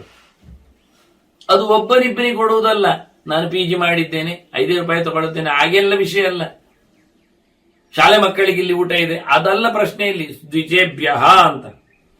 ಬಹಳ ಜನರಿಗೆ, ಒಳ್ಳೆಯ ಅರಿತ ವ್ಯಕ್ತಿಗಳಿಗೆ ಅನ್ನದಾನವನ್ನು ಆತ ನಡೆಸಬೇಕು. ದೇವಕರ್ಮ ಪಿತೃಕರ್ಮವನ್ನು ಮಾಡುವ ಮೂಲಕ, ಅದು ಪ್ರತಿಮಾ ಮಾಧ್ಯಮದಲ್ಲಿ, ಅದು ಕೂರ್ಚ ಪ್ರತೀಕಗಳಲ್ಲಿ ಎಲ್ಲ ಆಗಿಬಿಟ್ರೆ, ಇದು ನಡೆದಾಡುವ ಜ್ಞಾನಿ ಪ್ರತೀಕಗಳಲ್ಲಿ ಊಟ ಹಾಕುವ ಕೆಲಸ ಆಗಬೇಕು. ಇದು ಅತಿಥಿ ಸತ್ಕಾರಕ್ಕಿಂತ ಆಚೆ ಇದೆ. ಅದು ಬಾರದೆ ಹೇಳದೆ ಬಂದವನಿಗೆ ಊಟ ಆದ್ರೆ, ಇದು ಹೇಳಿಸಿ ಕೇಳಿಸಿ ಬಂದವರಿಗೆ. ಅವತ್ಸರಿ ಮತ್ತೆ ಹೇಳ್ತಾರೆ, ಅದಕ್ಕೆಲ್ಲ ಮತ್ಸರ ಪಡ್ಲಿಕ್ಕಿಲ್ಲ, ಹೊಟ್ಟೆಗಿಚ್ಚೆಲ್ಲ ಮಾಡ್ಲಿಕ್ಕಿಲ್ಲ, ಲೋಭ ಎಲ್ಲ ತೋರಿಸ್ಲಿಕ್ಕಿಲ್ಲ, ಸಂತೋಷದಲ್ಲಿ ಮಾಡ್ಲಿಕ್ಕುಂಟು. ಸರ್ವಲಿಂಗಿ ಪ್ರದಾತ, ಅವರಿಗಿವರಿಗೆ ಅಂತ ಹೇಳಲಿಕ್ಕಿಲ್ಲ, ಎಲ್ಲರಿಗೂ ಕೊಡಬೇಕು. ಒಳ್ಳೆ ರೀತಿಯಿಂದ ಭಗವಂತನ ಎಚ್ಚರವುಳ್ಳವರಿಗೆಲ್ಲ. ಯಾವ ಪ್ರತೀಕದಲ್ಲಿ ದೇವರನ್ನು ಮಾತಾಡಿಸ್ತಾನೆ ಎನ್ನುವ ಮುಖ್ಯ ಅಲ್ಲ ವಿಷಯ. ಎಲ್ಲಾ ಪ್ರತೀಕಗಳಲ್ಲಿಯೂ ದೇವರನ್ನು ಕಾಣುವವನು ನಮಗೆ ಯಾರು ಆಗ್ತಾನೆ. ವೈತಾನ ನಿತ್ಯಶ್ಚ, ಮತ್ತೆ ನಿತ್ಯವಾಗಿಯೂ ಸಹ ಯಜ್ಞಯಾಗಗಳನ್ನು ನಡೆಸಿಕೊಡಬೇಕು. ಪ್ರತಿನಿತ್ಯ ಅಗ್ನಿ ಕಾರ್ಯ ಆಗಬೇಕು ಅವನ ಮನೆಯಲ್ಲಿ. ಈಗ ನಾವು ದೇವಸ್ಥಾನಗಳಲ್ಲೆಲ್ಲ ಅಗ್ನಿ ಕೊಟ್ಟುಕೊಂಡು ಅನ್ನ ಪ್ರದಾನ ಮಾಡ್ತಾ ಇಲ್ಲ. ಇನ್ನು ಕೆಲವು ದೇವಾಲಯಗಳಲ್ಲಿ ಭಾರಿ ಮುಂದುವರೆದಿದೆ. ಏನು, ಶುಕ್ರವಾರ ದೇವಿ ದೇವಾಲಯಗಳಲ್ಲಿ ಶುಕ್ರವಾರ ಯಾವಾಗಲೂ ಊಟ ಇದೆ ಅಂತ, ಅದಕ್ಕೆ ಸೇವಾರ್ಥಿಗಳಿದ್ದಾರೆ. ಕೆಲವು ದೇವಾಲಯಗಳಲ್ಲಿ ಸೋಮವಾರ ಊಟ ಇದೆ ಅಂತ ಶಿವಾಲಯಗಳಲ್ಲಿ. ಮತ್ತೆ ಕೆಲವು ಗುರುವಾರ, ಕೆಲವು ಗುರು ಎಂತ ಮಂದಿರಗಳಲ್ಲೆಲ್ಲ ಊಟ ಹಾಕ್ತಾರೆ ಗುರುವಾರ ಅಂತ. ಹೀಗೆ ಹಾಕುವುದರಿಂದ ತೊಂದರೆ ಏನಾಯ್ತು ಕೇಳಿದ್ರೆ, ಆ ದಿನ ಕೆಲವೊಮ್ಮೆ ಏಕಾದಶಿ ಬರ್ತದೆ. ಏಕಾದಶಿ ಅಂದು ಊಟ ಹಾಕ್ಲಿಕ್ಕಿಲ್ಲ, ಊಟ ಮಾಡ್ಲಿಕ್ಕಿಲ್ಲ, ಇಬ್ಬರಿಗೂ ಪಾಪ. ಅವನು ಊಟ ಮಾಡ್ತಾನೆ ಅಂತ ನಾನು ಹಾಕಿದ್ರೆ ನಾನೇನು ತಿನ್ನುವುದಿಲ್ಲ, ಅವನು ಊಟ ಮಾಡ್ತಾನೆ ಹಾಕಿದ್ರೆ ನನಗೂ ಪಾಪ. ಆದ್ರಿಂದ ಇಲ್ಲಿ ಯಾರು ಬಿಡಬೇಕಾದ್ದು? ದೇವಸ್ಥಾನಗಳಲ್ಲಿ ಏಕಾದಶಿಯನ್ನು ಯಾರು, ಒಂದು ಉಡುಪಿಯಲ್ಲಿ ಒಂದು ಏಕಾದಶಿ ಚಾಲು ಇದೆ. ಉಡುಪಿಯಲ್ಲಿ ಕೆಲವೊಮ್ಮೆ ಪಿಲಿಗ್ರಿಮ್ಸ್ ಬರ್ತಾರೆ, ಆವತ್ತು ಬಂದ ದಿವಸ ಏಕಾದಶಿ ಆಗಿರುತ್ತೆ, ಅವರಿಗೆ ಊಟ ಇಲ್ಲ ಆಗ್ತದೆ. ಬೈದುಕೊಂಡು ಹೋಗ್ತಾರೆ ಕೆಲವರು. ಅಂದ್ರೆ ಊಟಕ್ಕೇ ಹುಟ್ಟಿ ಬಂದವರೇನ್ ಮಾಡುವ, ಅವು ದೇವಸ್ಥಾನಗಳಲ್ಲಿ ಹಾಗೆ ಹುಡುಕುವವರು. ಆದ್ರೆ ಇದನ್ನು ಎಲ್ಲಾ ದೇವಾಲಯಗಳಲ್ಲಿಯೂ ಹಬ್ಬಿಸಬೇಕಾದ. ಯಾಕೆಂದ್ರೆ ಇದು ದೇವರ ಧರ್ಮ ತಿಳ್ಕೊಳ್ಳಿ. ದೇವಾಲಯಗಳಲ್ಲಿ ಅನ್ನದಾನ ಮಾಡುವಂಥದ್ದು ದೇವರ ಧರ್ಮ, ದೇವರ ಪ್ರಸಾದ. ಆದ್ರಿಂದ ಇದು ಮಾನವ ಧರ್ಮ, ಮನುಷ್ಯ ವಿಷಯ ಅಲ್ಲ. ಇದು ಹೋಟೆಲ್, ಫ್ರೀ ಹೋಟೆಲ್ ಕಥೆ ಅಲ್ಲ ಇದು. ಅದು ದೇವರ ಪ್ರಸಾದ ಕೊಡುವುದು ಅಂತ ಇಟ್ಟುಕೊಂಡಾಗ ಏಕಾದಶಿಯಂದು ದೇವರಿಗೆ ಸಮರ್ಪಣೆ ನೈವೇದ್ಯಾದಿಗಳು ಇರುವುದಿಲ್ಲ. ಎಲ್ಲಾ ದೇವತೆಗಳು ಭಗವಂತನ ಧರ್ಮವನ್ನು ನಡೆಸ್ತಾರೆ ಎನ್ನುವುದನ್ನು ಮೊದಲು ಅರ್ಥ ಮಾಡಿಕೊಳ್ಳಿ. ಲಕ್ಷ್ಮಿಯಿಂದ ಹಿಡಿದು, ಆದ್ರಿಂದ ಲಕ್ಷ್ಮಿಯು ಏಕಾದಶಿಯಂದು ಉಣ್ಣುವುದಿಲ್ಲ, ಅವಳಿಗೂ ಸಮರ್ಪಣೆ ಇಲ್ಲ.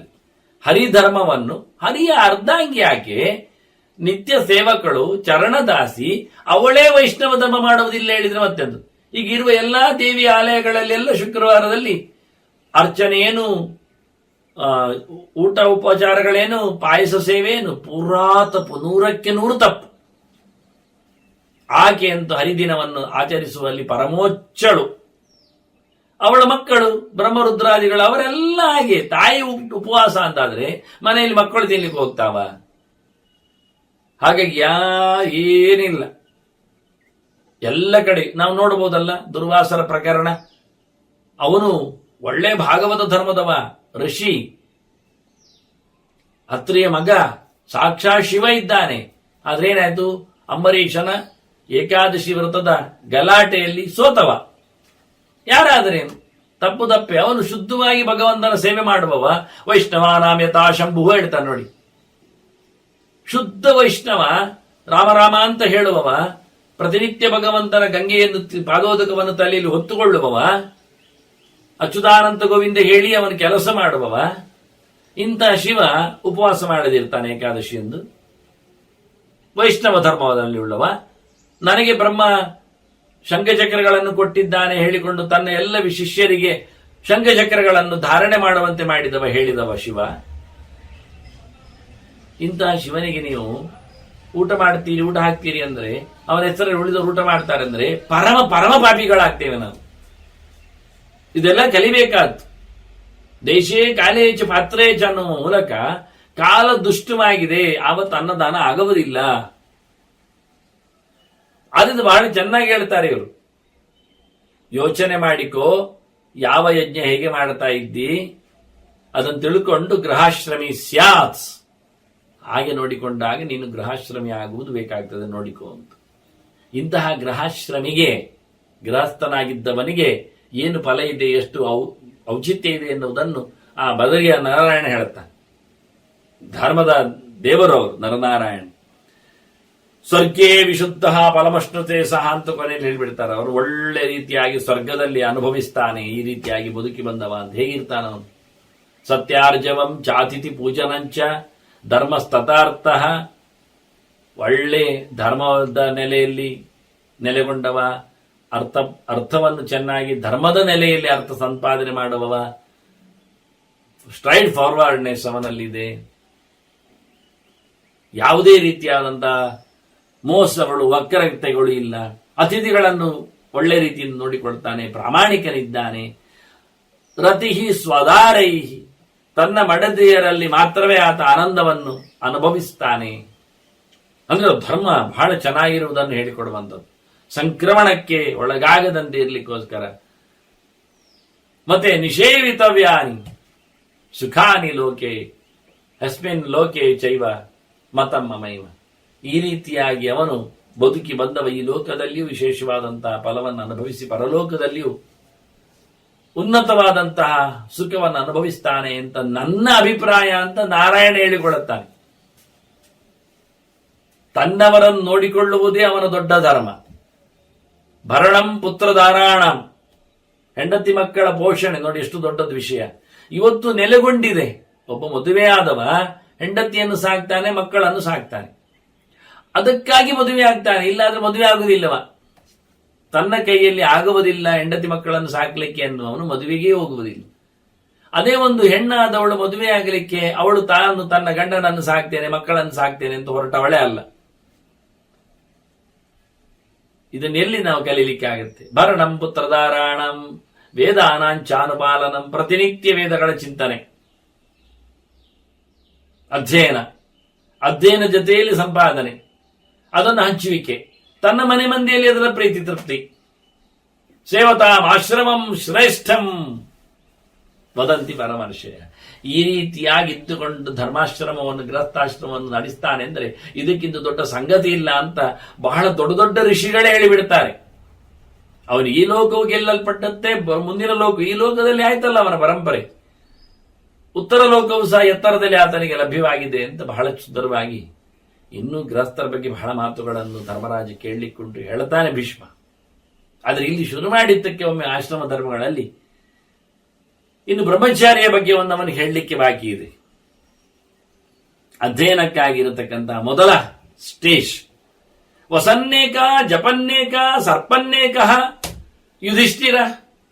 ಧರ್ಮರಾಜನ ಹೇಳ್ತಾನೆ, ಒಬ್ಬ ಹುಡುಗ ಕಲಿಯುವವ ಹೇಗಿರಬೇಕು ಕೇಳಿದ್ರೆ ಬ್ರಹ್ಮಚರ್ಯದಲ್ಲಿ ಆಶ್ರಮದಲ್ಲಿದ್ದಾಗ ಅವನು ಒಬ್ಬನೇ ಇರಬೇಕು. ವಸನ್ನೇಕ, ಅವನು ಗುಂಪಿನಲ್ಲಿ ಕೂತ್ಕೊಳ್ಳುವುದಲ್ಲ, ಗುಂಪಿನಲ್ಲಿ ಇರುವುದಲ್ಲ, ಅದಾಗುವುದಿಲ್ಲ. ಅಂದ್ರೆ ಕೆಲವು ಗುರುಕುಲಗಳಲ್ಲಿ ತುಂಬ ಜನರೊಟ್ಟಿಗೆ ಅಂತಲ್ಲ ಪಾಠ. ಈಗ ಇಟ್ಕೊಳ್ಳಿ, ಕೃಷ್ಣ ಬಲರಾಮನಿಗೆ ಒಟ್ಟು ಪಾಠ ಆಯ್ತು ಸಾಂದೀಪಿನಲ್ಲಿ ಕಾಶಿಯಲ್ಲಿ. ಆದ್ರೆ ಒಬ್ಬ ಕುಚೇಲ ಇದ್ದ ಫ್ರೆಂಡು, ಮತ್ತೆ ಯಾರಿದ್ರು ಇತ್ತ ಸುದ್ದಿ ಇತ್ತ ಅಲ್ಲಿ, ಅಂದ್ರೆ ಬಂದ್ರ ಹುಡ್ಕೊಂಡು ಕೃಷ್ಣಲ್ಲಿ ನಿಂತ್ರ, ಕೃಷ್ಣ ಹೇಳಿಕೊಂಡ. ಅದನ್ನ ತುಂಬ ಜನರು ಕಲಿಯುವುದು ಬಹಳ ಕಡಿಮೆ. ವಸನ್ನೇಕ ಜಪನ್ನೇಕ, ಜಪ ಕೂತ್ಕೊಳ್ಳುವಾಗಲೂ ತಾನೊಬ್ಬನೇ ಜಪ ಮಾಡೋದು, ಗುರುಗಳು ಹೇಳಿಕೊಟ್ಟದ್ದನ್ನು. ಸರ್ಪನ್ನೇಕ, ಆಚೀಚೆ ಓಡಾಡಿಕೊಳ್ಳುವಾಗಲೂ ಒಬ್ಬನೇ ಹೋಗುದು. ಹೀಗಿದ್ದುಕೊಂಡವ ಏಕಸ್ಮಿನ್ನೇವ ಚಾಚಾರಿಯೇ ಶುಶ್ರೂಷು ಮಲಭಂಗವಾನ್, ಒಂದೇ ಗುರುವಿನಲ್ಲಿ ಆಸಕ್ತನಾಗಿದ್ದುಕೊಂಡು ಸೇವೆ ಮಾಡುವವ. 10 ಕಡೆಯಲ್ಲಿ ಕಲೀಲಿಕ್ಕೆ ಹೋಗುವುದಲ್ಲ. ಅದು ಕೆಲವೊಮ್ಮೆ ಕ್ಲಾಶು ಆಗ್ತದೆ, ಕೆಲವೊಮ್ಮೆ ಹೆಚ್ಚು ಕಡಿಮೆ ತೊಂದರೆಯೂ ಆಗತ್ತೆ. ಹಾಗೆ ಒಂದೇ ಗುರುವಿನಲ್ಲಿ ಆಚಾರ್ಯ ನೆಲೆಯಲ್ಲಿ ಪಾಠವನ್ನು ಕೇಳಬೇಕು ಅವನು. ಆಗ ಸಂಶಯಗಳನ್ನೆಲ್ಲ ಅವರೇ ನಿವೃತ್ತಿ ಮಾಡ್ತಾರೆ. ಮಗದೊಬ್ಬನಲ್ಲಿ ಹೋದ್ರೆ ಅವನ ಅಭಿಪ್ರಾಯ ಭೇದದಿಂದ ಇವನಲ್ಲಿ ಗಲಾಟೆ ಆಗುತ್ತೆ. ಮತ್ತೆ ಹಾಗಾಗದಂತೆ ಇರಲಿಕ್ಕೆ ಉತ್ತಮವಾದ ಅಭ್ಯಾಸಕ್ಕೆ ಮತ್ತೆ ಮತ್ತೆ ಹೋಗ್ಬೋದು. ಈ ಗುರುಗಳನ್ನು ಆಯ್ಕೆ ಮಾಡಿಕೊಳ್ಳುವುದರ ಬಗ್ಗೆ ಆಚಾರ್ಯ ಮತ್ತರು ಬಹಳಷ್ಟು ಸಂಹಿತೆಗಳ ಮಾತುಗಳನ್ನೆಲ್ಲ ಉಲ್ಲೇಖ ಮಾಡುತ್ತಾರೆ. ಇವನಿಗಿಂತ ಉತ್ತಮವಾದ ಆಚಾರ್ಯ ಆದ್ರೆ, ಈಗಿನ ಗುರುಗಳಿಗಿಂತ ದೊಡ್ಡ ಗುರುಗಳು ಸಿಕ್ಕಿದ್ರೆ ಹೋಗ್ಬೋದು, ಇವರ ಹತ್ರ ಹೇಳಿ ಹೋಗ್ಬೋದು. ಅವ್ರು ಹೇಳಿದ್ರೆ ಬಿಡುವುದಿಲ್ಲ ಆದ್ರೆ ಹೇಳದೆ ಹೋಗ್ಬೋದು. ಉನ್ನತ ಶಿಕ್ಷಣಕ್ಕಾಗಿ ಖಂಡಿತವಾಗಿ ಎಲ್ಲೆಡೆ ತೆರಳಬಹುದು. ಅನುಮತಿ ಪಡೆದ್ರೆ ಭಾರಿ ಒಳ್ಳೇದು, ಅನುಮತಿ ಸಿಗುವುದಿಲ್ಲ ಆದ್ರೆ ಪರವಾಗಿಲ್ಲ ಅಂತ. ಅದೇ ಒಂದೊಮ್ಮೆ ಗುರು ಚೇಂಜ್ ಮಾಡುವಾಗ ಇವನಿಗಿಂತ ಕಳಪೆ ಮಟ್ಟದವನನ್ನಾದ್ರೆ ಖಂಡಿತವಾಗಿಯೂ ಹೋಗ್ಬಾರ್ದು, ಸೇರ್ಬಾರ್ದು. ಇವನಿಗೆ ಅಪಚಾರ ಮಾಡಿದಂತೆ ಮತ್ತೆ ಅವನಿಗೆ ಅಲಾಭ, ಅವನಿಗೇನು ಸಿಗುವುದಿಲ್ಲ, ನಷ್ಟ ಅವನಿಗೆ. ಇವನಿಗಿಂತ ಕಳಪೆ ಅವನು ಸಿಕ್ಕಿದವನು. ಹಾಗಾಗಿ ಒಬ್ಬನಲ್ಲೇ ಗುರುಗಳಲ್ಲಿ ಸೇವಾವೃತ್ತಿಯನ್ನು ಮಾಡ್ತಾ ಶುಶ್ರೂಷು ಮಲಪಂಕವಾನ್, ಇವನು ಯಾವುದೇ ರೀತಿಯಾದ ಮೈಯಲ್ಲಿನ ಏನು ಹೇಳುವ ದೋಷಗಳನ್ನು ಅಥವಾ ಅಶುದ್ಧತೆಗಳನ್ನು, ಕಸಕಡ್ಡಿಗಳನ್ನಿದ್ದಾಗೆ ಕಶ್ಮಲಗಳನ್ನೆಲ್ಲ ತಿಕ್ಕಿಕೊಂಡು ಮೀಲಿಕ್ಕಿಲ್ಲ. ಇವ ಚಂದ ಮಾಡಿ ಮೈ ತಿಕ್ಕಿಕೊಂಡು ಹೊಳೆವಾಗಿ ಕೂತ್ರೆ ದೇಹದ ಮೇಲೆ ಮಮತೆ ಬಂದಾಗ ಆಯ್ತು ಇವನಿಗೆ ದೇವರ ಬಗ್ಗೆ ಮಮತೆ ಇಲ್ಲ ಆಗ್ತದೆ, ನಾಳೆಯಿಂದ ಇವು ಹೊರಡುತ್ತಾನೆ. ಆದ್ರಿಂದ ದೇಹದಲ್ಲಿ ಇರತಕ್ಕಂಥ ಬಟ್ಟೆ ಹಾಳಾಗಿದೆ, ಹಳತಾಗಿದೆ, ಕೊಳೆಯಾಗಿದೆ, ಇರ್ಲಿ, ಮೈ ಕೊಳೆ ಉಂಟು, ಪರವಾಗಿಲ್ಲ, ಹಾಗೆ ಬದುಕಲಿಕ್ಕೆ ಅವನು. ಇನ್ನು ಸತ್ಯ ಹೇಳುವುದಾದ್ರೆ ಹಲ್ಲುಜ್ಜಲಿಕ್ಕಿಲ್ಲವ ಗುರುಕುಲದಲ್ಲಿದ್ದಾಗ. ಚಂದಕ್ಕೋಸ್ಕರ ಅಲ್ಲ, ಮಾತ್ರ ಅಲ್ಲ, ಅದು ಒಂದು ರೀತಿಯ ವಿದ್ಯೆಯ ಧಾರಣೆಯಲ್ಲಿ ಸೇರಿಕೊಳ್ಳುತ್ತದೆ. ಆದ್ರಿಂದ ಭೀಷ್ಮನಿಗೆ ಕೌಣಪದಂತಹ ಹೆಸರುಂಟು, ಹೆಣದಾಗಿ ಹಲ್ಲ ಅವನದ್ದು ಅಂತ. ಹೇಗೆ ಅವನು ಬ್ರಹ್ಮಚರ್ಯ ನೈಷ್ಠಿಕ, ಅವನು ತೊಳಿಲೇ ಇಲ್ಲ ಅಲ್ಲಂತ ಅರ್ಥ. ಹಾಗಾದ್ರೆ 700-800 ವರ್ಷಗಳ ಕಾಲ ದಂತದಾವನಮ ಪ್ರತೇ ವಟೋಹ ಅಂತ ಆಚಾರ್ಯರು ನಿತ್ಯಾನುಷ್ಠಾನಗಳನ್ನು ಹೇಳಲಿಕ್ಕೆ ಹೊರಟಾಗ ಗೃಹಸ್ಥರ ಬಗ್ಗೆ ಮಾತಾಡ್ತಾ ಕೊನೆಗೆ ಹೀಗೆ ಕೆಲವು ಮಾತುಗಳೆಲ್ಲ ಬ್ರಹ್ಮಚಾರಿಗೂ, ಆದ್ರೆ ಹಲ್ಲು ಉಜ್ಜುವುದೊಂದು ಬಿಟ್ಟು ಅಂತಾರೆ ನೋಡಿ. ಗೃಹಸ್ಥರ ಬಗ್ಗೆ ಮಾತಾಡೋದು ಧೌತದಂತ ಸಮಾಚಮ್ಯ ಸ್ನಾನಂ ಕುರಿಯಾದ ದಂದ್ರಿತ ಅಂತಾರೆ. ಮೀವ ಮುಂಚೆ ಹಲ್ಲುಜ್ಜಲಿಕ್ಕೆ ಉಂಟು, ಮಲಮೂತ್ರ ವಿಸರ್ಗದ ನಂತರದಲ್ಲಿ ಅಂತ ತೋರಿಸಿಕೊಡ್ತಾರೆ. ಬ್ರಹ್ಮಚಾರಿಗೆ ಗುರುಕುಲದಲ್ಲಿ ಕಲಿಯುವವನಿಗೆ ಹಲ್ಲುಜ್ಜಲಿಕ್ಕಿಲ್ಲ ಅನ್ನುವುದರಿಂದ ಅವನದ್ದು ಹಾಳು ಹಲ್ಲಿರಲಿಂದ ಅರ್ಥ ಅಲ್ಲ, ಅವನು ವನಸ್ಪತಿಗಳನ್ನೆಲ್ಲ ಕತ್ತರಿಸಿಕೊಳ್ಳಿಕ್ಕಿಲ್ಲ ಅಂತ ಅರ್ಥ. ಇನ್ನೊಬ್ಬರು ತುಂಡು ಮಾಡಿದ ಗಡ್ಡಿಯಲ್ಲಿ ಅದು ಇವನ ಉದ್ದೇಶದಲ್ಲಿ ಆದ್ರಿಂದ ಅವನಿಗೆ ಬರುವಂತದ್ದು ಅದು ಪೆಟ್ಟು, ಅದೋ ಮೂಲ. ಹಾಗಾಗಿ ವಾನಸ್ಪತ್ಯವಾದ ಬಳಕೆಗಳು ಕಡಿಯುವಂಥದ್ದು, ಅವನು ಸಂಹಿತೆಗಳನ್ನು ಕಡಿದರೆ ಅದು ಗುರುಗಳ ಯಜ್ಞೋಪಯೋಗಕ್ಕೆ ಮಾತ್ರ, ಸ್ವಂತಕ್ಕಿಲ್ಲ. ಹೀಗೆ ಅನೇಕ ಆಯಾಮಗಳಲ್ಲಿ ಆತನಿಗೆ ಮತ್ತೆ ಕೆಲವು ಹಲ್ಲುಜ್ಜುವ ಮೂಲಕ ಮಾನಸಿಕವಾದ ಪ್ರಭಾವಗಳು ವಿಸ್ಡಮ್ ತೀಟ್ಗಳೆಲ್ಲ ಇರ್ಲಿಕ್ಕೆ ಹೋಗಿ ಅವನಿಗೆ ಜ್ಞಾನ ಧಾರಣೆ ಆಗುವುದಿಲ್ಲ ಎನ್ನುವ ಅರ್ಥ ಉಂಟು ಒಂದು ಮುಖ, ಕೆಲವು ವನಸ್ಪತಿಗಳ ರಸದಿಂದ. ಇನ್ನೊಂದು ಮುಖ, ಅನೇಕ ಆಯಾಮಗಳಿವೆ. ಅದಕ್ಕೆ ಹೇಳಿದೆ, ಪೂಷ ಎನ್ನುವ ಅದಿತಿಯ ಮಗನಿಗೆ, ಅದಿತಿಯ ಮಗ ಆದಿತ್ಯರಲ್ಲಿ ಒಬ್ಬವ 12ರಲ್ಲಿ, ಅವನು ಯಜ್ಞದಲ್ಲಿದ್ದ, ದಕ್ಷ ಶಾಪ ಕೊಡುವಾಗ ಆ ಸಭೆಯಲ್ಲಿದ್ದ. ಅವನು ಹಲ್ಲುಕಿಸಿದು ರುದ್ರದೇವರಿಗೆ ತಮಾಷೆ ಮಾಡಿದ, ಅಂದ್ರೆ ಆ ಶಾಪದ ಪ್ರಕರಣದಲ್ಲಿ. ಯಜ್ಞ ಪ್ರಕರಣದಲ್ಲಿ ಇದ್ದಾಗ ಮತ್ತೆ ವೀರಭದ್ರ ಅವನ ಹಲ್ಲನ್ನು ಮುರಿದಿದ್ದ. ತೂಷ್ಣಾದಂತಾನ ಪಾತಯತ್ ಅಂತ ಹೇಳಿ ಅವನ ಹಲ್ಲುಗಳನ್ನು, ಅದರಿಂದ ಏನಾಯ್ತು ಮುಂದೆ ಕೇಳಿದ್ರೆ, ಹಲ್ಲು ಉದುರಿಸಿಕೊಂಡವನಾದ್ರಿಂದವ ಆ ನಮೂನೆ ಅವನಿಗೆ ದವಡೆಗೆ ಪೆಟ್ಟು ಬಿದ್ದದ್ರಿಂದ ಅವನ್ ಮಕ್ಕಳಾಗ್ಲಿಲ್ಲ ಅಂತ ಹೇಳಿಬಿಡ್ತ. ಪೂಷಾನ ಭತ್ಯಃ ಅಂತ ಹೇಳ್ತಾನೆ.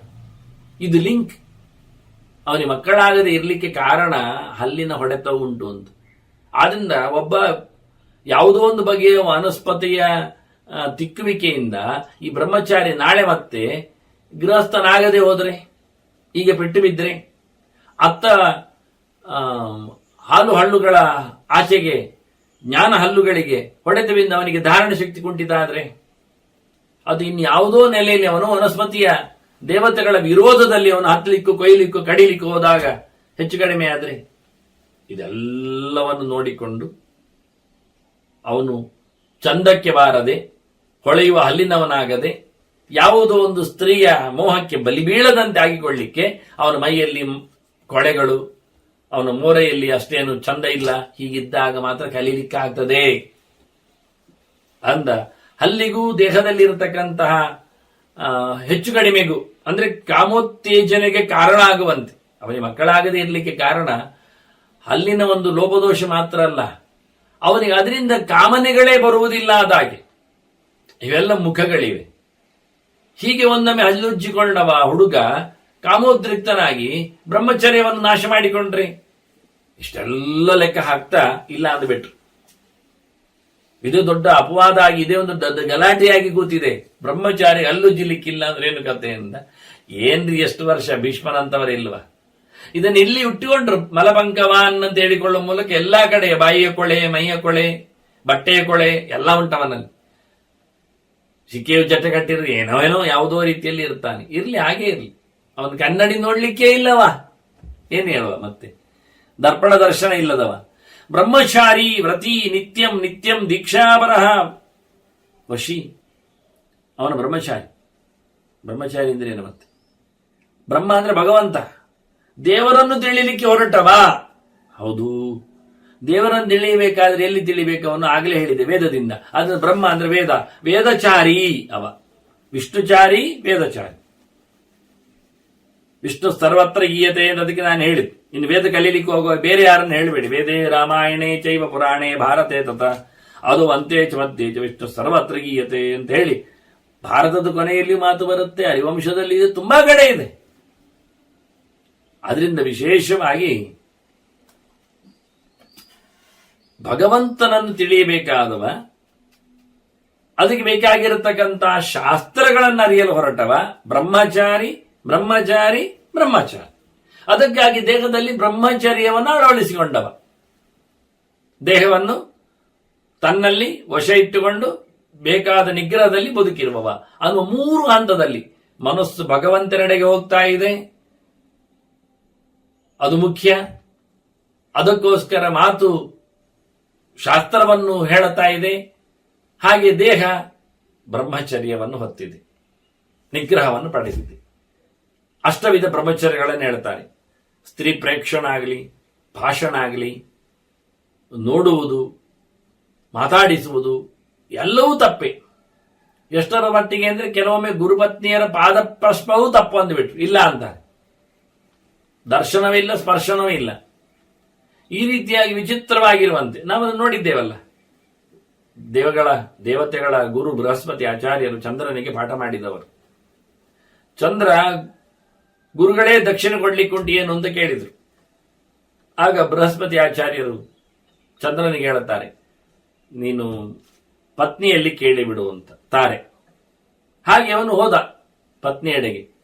ನೋಡ್ತಾನೆ, ಆಕೆಯು ನೋಡ್ತಾಳೆ.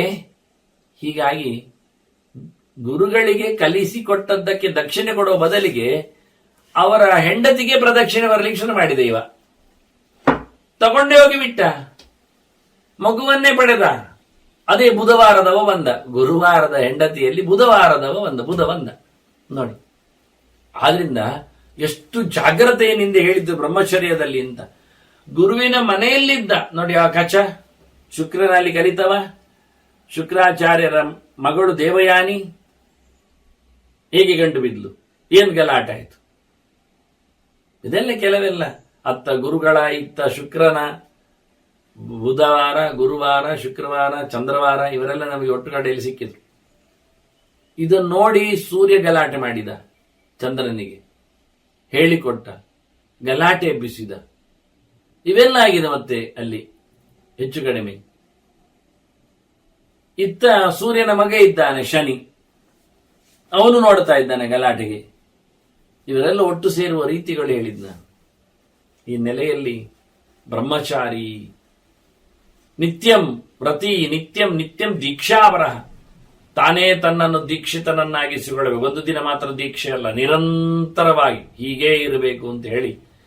ಇದು ಕಲಿಯುವ ದೀಕ್ಷೆ, ದಿವ್ಯ ಭಾವವನ್ನು ಕೊಡುವಂಥದ್ದು, ಪಾಪಕ್ಷಯ ಆಗುವಂಥದ್ದು ದೀಕ್ಷಾ ಶಬ್ದದ ಅರ್ಥ. ದೀಕ್ಷೆಯ ಬಗ್ಗೆ ಒಂದು 100 ಮಾತುಗಳಿವೆ ಪಂಚರಾತ್ರ ಸಂಹಿತೆಗಳಲ್ಲಿ. ಎಲ್ಲ ಅನೇಕ ಬಗೆಯ ದೀಕ್ಷೆಗಳನ್ನು ಹೇಳುತ್ತಾರೆ.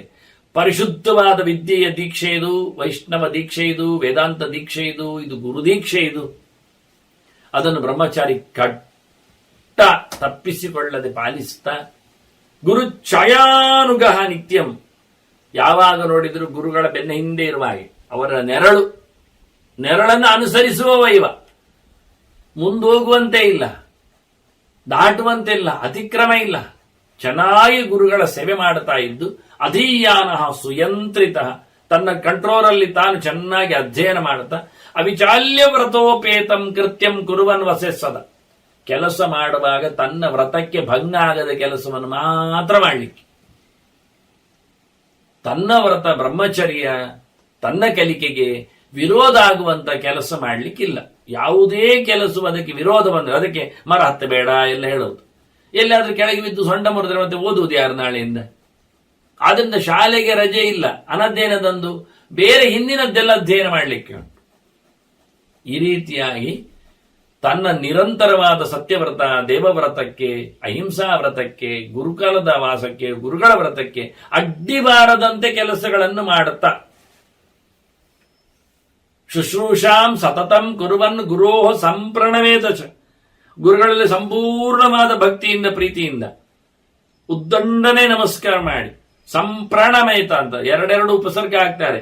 ಅವರಲ್ಲಿ ದೇವರಿದ್ದಾರೆ, ಭಗವಂತ ಇದ್ದಾನೆ, ಗುರು ಪ್ರತೀಕನಿದ್ದಾನೆ ಅನ್ನುವ ನೆಲೆಯಲ್ಲಿ ಪರಿಪೂರ್ಣವಾದ ಜ್ಞಾನ ಎಚ್ಚರ ಅಲ್ಲಿದೆ, ಅದನ್ನು ಪಡಿಬೇಕೆನ್ನುವ ನಿಯತ್ತಿನಲ್ಲಿ ಪರಿಪ್ರಶ್ನೇನ ಕೃಷ್ಣ ಹೇಳಿದ ಹಾಗೆ ತದ್ವಿಧಿ ಪ್ರಣಿಪಾತೇನ ಅಂತ, ಪ್ರನಿಪಾತ ಅಂತ ಅಲ್ಲಿ ಸಹ ಹಾಗೆ ಪೂರ್ಣವಾದ ಮೂರ್ಮೂರು ಹೊತ್ತಿನಲ್ಲಿ ಕಲೀಲಿಕ್ಕೆ ಹೋದಾಗ ಎಲ್ಲ ಕಡೆಯಲ್ಲಿ ಅವನನ್ನು ಆಶ್ರಯಿಸಿಕೊಂಡು ನಮಿಸಿ ಕೇಳಿ ಷಟ್ ಕರ್ಮಸು ಅನಿವೃತ್ತಶ್ಚ ನ ಪ್ರವೃತ್ತಶ್ಚ ಸರ್ವಶ, ಬೇರೆ ಯಾವುದರಲ್ಲಿಯೂ ಸೇರಿಕೊಳ್ಳದೆ ಆರನ್ನೆಂದು ಬಿಡದೆ ಯಮ ನಿಯಮ ಆಸನ ಪ್ರಾಣಾಯಾಮ ಪ್ರತ್ಯಾಹಾರ ಮತ್ತೆ ಧ್ಯಾನ ಧಾರಣ ಸಮಾಧಿ ಒಂದೇ. ಅದು ಅಂದ್ರೆ ಎಷ್ಟಾಗುತ್ತೋ ಅಷ್ಟರ ಮಟ್ಟಿಗೆ ಧ್ಯಾನಕ್ಕೆ ಕೂತ್ಕೊಳ್ಳೋದು, ಕತ್ತರಿಸಲ್ಪಟ್ಟರೆ ಧಾರಣ ಆಗತ್ತೆ, ಗಟ್ಟಿಯಾಗಿ ನಿಂತರೆ ಸಮಾಧಿ ಆಗತ್ತೆ. ಹಾಗೆ ಯೋಗ ಷಟ್ಕರ್ಮಗಳು, ಇದು ಷಟ್ಕರ್ಮ ಅಂದ್ರೆ ಇದವನಿಗೆ ಈ ಯೋಗದ ಆರುಮುಖದಲ್ಲಿ ಯಾವತ್ತೂ ನೆಲೆಗೊಂಡವ ಮತ್ತೆ ಯಾವ ಕೆಲಸದಲ್ಲಿ ತೊಡಗದೆ ಇದ್ದವ, ಮತ್ತೆ ಮಾಡುವಾಗ ನಾಚರತ್ಯ ಅಧಿಕಾರೇಣ ಸೇವೇತ ದಿಶತೋ ನಚ, ಏನನ್ನು ಮಾಡುವಾಗಲೂ ಅಧಿಕಾರದಲ್ಲಿ ದರ್ಪದಲ್ಲಿ ಇದು ನಾನು ನನ್ನದು ನಾನು ಮಾಡುತ್ತೇನೆ ಅಂತಲ್ಲ, ಆಧಿಕಾರಿಕವಾಗಿ ಮಾಡುವುದಲ್ಲವ. ಮತ್ತೆ ಸೇವೆ ಅಂತ ಮಾಡುದು, ಮತ್ತೆ ಸೇವೆ ಮಾಡುವಾಗ ದ್ವೇಷದಲ್ಲಿ ಮಾಡುವುದಲ್ಲ, ಹೇಳಿದ್ದಾರೆ ಮಾಡ್ತೇನೆ ಅಂತ ಪ್ರೀತಿಯಿಂದ ಮಾಡು. ದರ್ಪದಿಂದ ಮಾಡುವುದಲ್ಲ, ದ್ವೇಷದಿಂದ ಮಾಡುವುದಲ್ಲ, ಇದು ನನ್ನದು ಅಧಿಕಾರ ಅಂತ ಹೇಳಿ ಅಲ್ಲ. ಗುರುಗಳ ಸೇವೆ ಮಾಡುವುದನ್ನ ಅಧಿಕಾರ ಅಂತಲ್ಲ, ಗುರುಗಳ ಸೇವೆ ಮಾಡಲಿಕ್ಕೆ ತಾನು ಪಡ್ಕೊಳ್ಳಿಕ್ಕೋಸ್ಕರ, ಮತ್ತೆ ಅವರು ಹೇಳಿದ್ದಕ್ಕೆ ದ್ವೇಷ ಮಾಡಿಕೊಂಡು ಮಾಡಿದ್ರಾಯ್ತು ಹೇಳಿಕೊಂಡು ಬುಸುಡಿಕೊಂಡು ಮಾಡುವುದಲ್ಲ. ಹೀಗಿದ್ದವ ನಿಜವಾಗಿ ಬ್ರಹ್ಮಚಾರಿ ಆಗ್ತಾನೆ ಅಂತೇಳಿ ಬ್ರಹ್ಮಚರ್ಯದ ಬಗ್ಗೆ ಬಹಳಷ್ಟು ಇನ್ನೂ ಮಾತುಗಳನ್ನು ಹೇಳ್ತಾರೆ ಗುರುಗಳ ವಿಷಯ ಬಂದಾಗ. ಹೀಗೆ ಭೀಷ್ಮರು ಚೆನ್ನಾಗಿ ಮಾತುಗಳನ್ನು ಹೇಳಿದ ನಂತರ ಮತ್ತೆ ಪುನಃ ಧರ್ಮರಾಜ ಕೇಳುತ್ತಾನೆ ಭೀಷ್ಮರಲ್ಲಿ, ಅದನ್ನು ಮತ್ತೆ ವಿವರಿಸ್ತಾರೆ, ಅವರು ತಿಳಿಸಿಕೊಡುತ್ತಾರೆ ಯಾರು ಹೇಗಿರಬೇಕು ಅಂತ, ಬ್ರಾಹ್ಮಣ್ಯದ ಕಥೆಯನ್ನು ಅದು ಮುಂದೆ ಚಿಂತನೆ ಮಾಡುವ. ಮತ್ತೆ ವಂದನೆಗಳು. ಶ್ರೀಕೃಷ್ಣ ಅರ್ಪಣಮಸ್ತು. ನಾರಾಯಣ ನಾರಾಯಣ ನಾರಾಯಣ.